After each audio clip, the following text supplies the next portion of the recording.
utilisent le plus souvent les ERP, c'est-à-dire les Enterprise Resource Planning, c'est-à-dire c'est des logiciels de gestion intégrés qui permettent d'intégrer toutes les fonctions de l'entreprise dans une base de données unique qu'on appelle the workflow. Donc, la supply chain peut être facilitée par l'outil digital, plus précisément, c'est les ERP, c'est-à-dire les Enterprise Resource Planning. La digitalisation de la supply chain est un critère fondamental pour devenir un très bon supply chain manager. En supply chain, que ce soit en logistique, dans tous les secteurs d'activité, il faut respecter les normes de qualité, d'hygiène, de sécurité, de sûreté et aussi d'environnement. Donc, le respect des normes de QHSE, c'est un critère très fondamental en supply chain management. On peut être supply chain manager dans le domaine de l'industrie, on peut être supply chain manager dans le domaine commercial, on peut être supply chain manager dans le domaine humanitaire, on peut être supply chain manager dans le domaine hospitalier, on peut être supply chain manager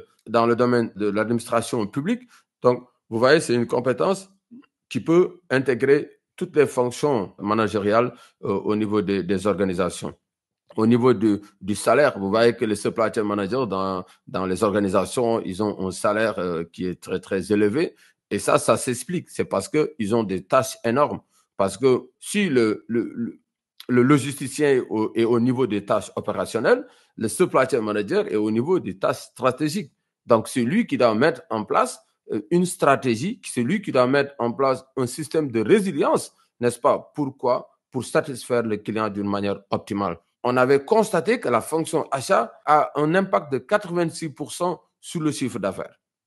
C'est ainsi qu'on a dit, mais maintenant, oui, qu'est-ce qu'on va faire? On va avoir la fonction acheteur et on va avoir la fonction approvisionneur. Et c'est pour ça maintenant, il y a dans une entreprise, il y a l'acheteur et il y a l'approvisionneur. Là où on a besoin d'un logisticien, de supply chain manager, c'est là où il faut optimiser le coût, réduire les coûts, réduire les délais, maximiser la qualité et aussi maximiser la satisfaction du client. C'est pour ça que je le dis souvent, je dis que nous, les logisticiens, nous, les supply chain managers, on ne peut pas exécuter notre profession sans avoir des réflexes en marketing, sans avoir des réflexes en technique d'optimisation, que ce soit en mathématiques, en statistiques. On ne peut pas avoir des réflexes de management des hommes, c'est-à-dire la gestion du capital humain, parce que tout à l'heure, je l'ai dit, la supply chain, on coordonne toutes les fonctions de l'entreprise. Donc, tu dois coordonner la fonction achat, il y a l'acheteur, l'approvisionneur. Donc, c'est une équipe. Donc, il faut être capable de pouvoir manager toute cette équipe. Donc là, on est purement dans le management d'équipe.